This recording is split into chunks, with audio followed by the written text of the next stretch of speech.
My dear students, have a very sweet morning to all of you. I hope you are well and safe at your home.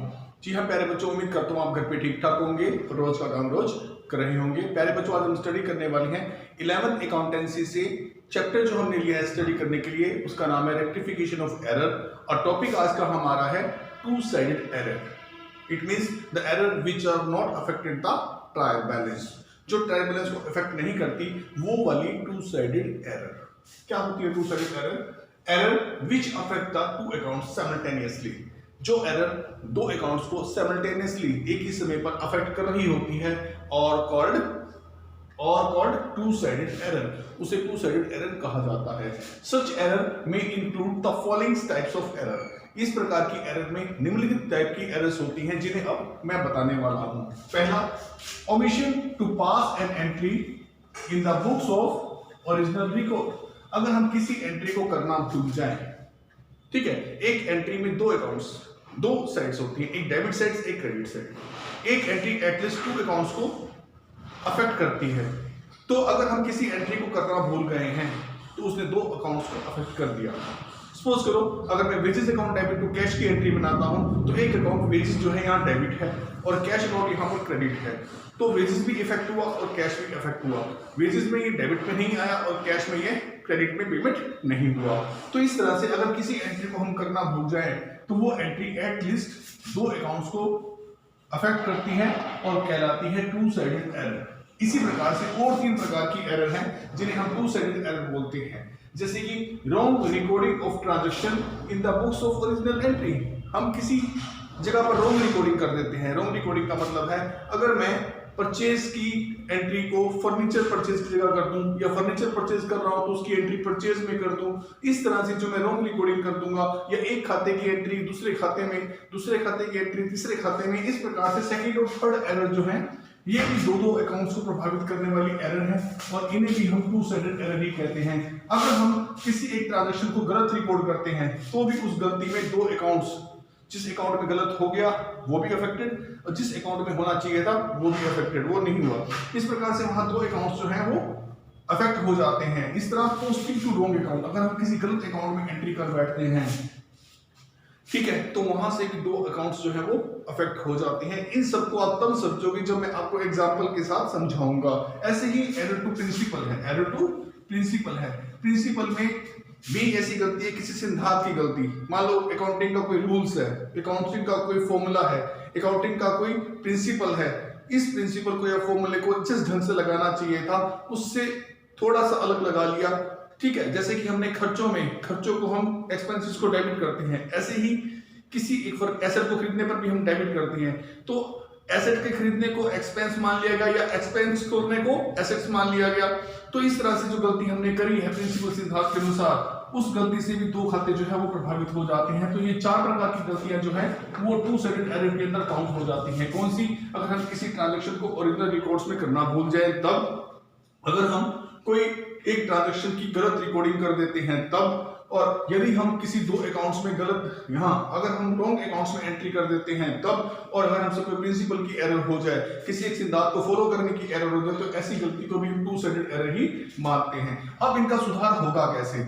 All these errors are rectified. ये सारी errors सुधारी जा सकती हैं केवल एक passing करके। क्या पासिंग करके? एक जनरल एंट्री पास करके हम इन्हें सुधार सकते हैं और उस एंट्री को हम कहेंगे रेक्टिफाई एंट्री। जी हाँ, एक रेक्टिफाई एंट्री करके एक जनरल एंट्री ऐसी बनाकर हम इनके प्रभाव को खत्म कर सकते हैं। जहां गलती से कोई चीज डेबिट हो गई है, अगर हम उसे क्रेडिट कर देंगे उस अकाउंट में तो वो निष्प्रभाव हो जाएगा। इस तरह से मेरे बच्चों यहाँ पर गलती को सुधारने के लिए एक अकाउंट या तो डेबिट किया जा सकता है, यहाँ एक अकाउंट डेबिट करेंगे तो दूसरा अकाउंट वहां क्रेडिट हो जाएगा। इस तरह से रेक्टिफाई एंट्री में डेबिट और क्रेडिट के दोनों अकाउंट्स होते हैं और वो दूसरी किसी गलत काम के या किसी उलट काम के प्रभाव को निष्प्रभावी कर देते हैं। वो हम सब एग्जांपल्स में सीख सकते हैं। अब थोड़ा सा समझाने की मैं कोशिश करता हूँ। इस तरह के रूल्स जो है मैं आपको बताने की कोशिश कर रहा हूँ जिसमें आप टू साइडेड एरर को ठीक कर पाएंगे। देखिए पहला क्या है? एन अकाउंट, ये रूल्स याद रखने हैं। An account showing an excess debit, किसी एक खाते में डेबिट के अंदर एक्सेस रकम चली गई है, ठीक है, तो कैसे ठीक करेंगे? अगर किसी एक अकाउंट में डेबिट के अंदर 500 जाने चाहिए थे लेकिन गलती से वहां चले गए 800, तो उसके डेबिट में कितने हो गए, 300 फालतू हो गए।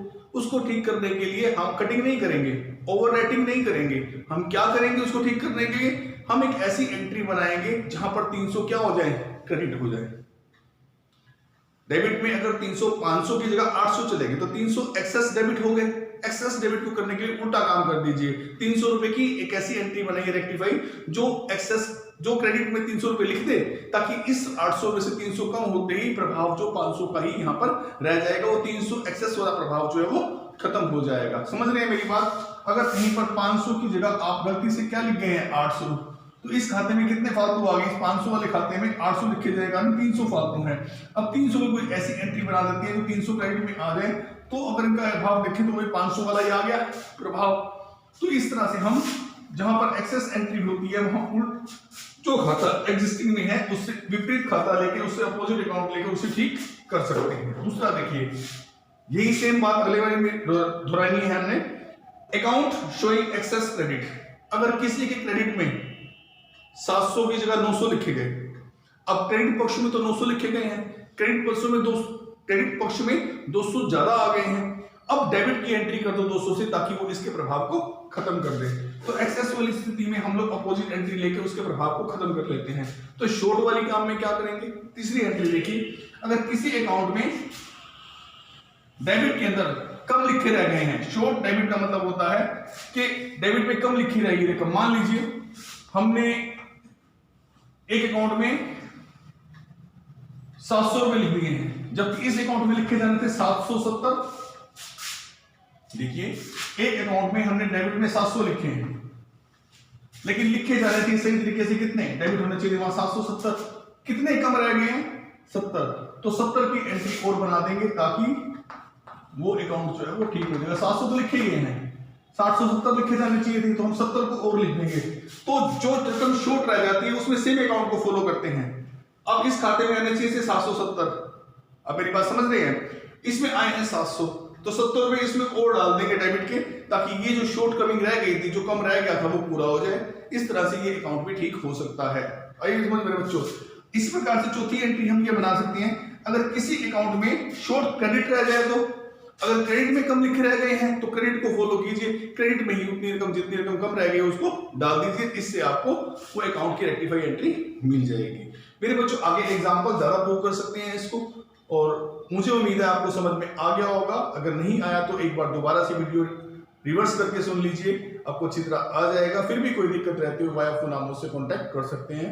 वीडियो देखने के लिए थैंक यू वेरी मच।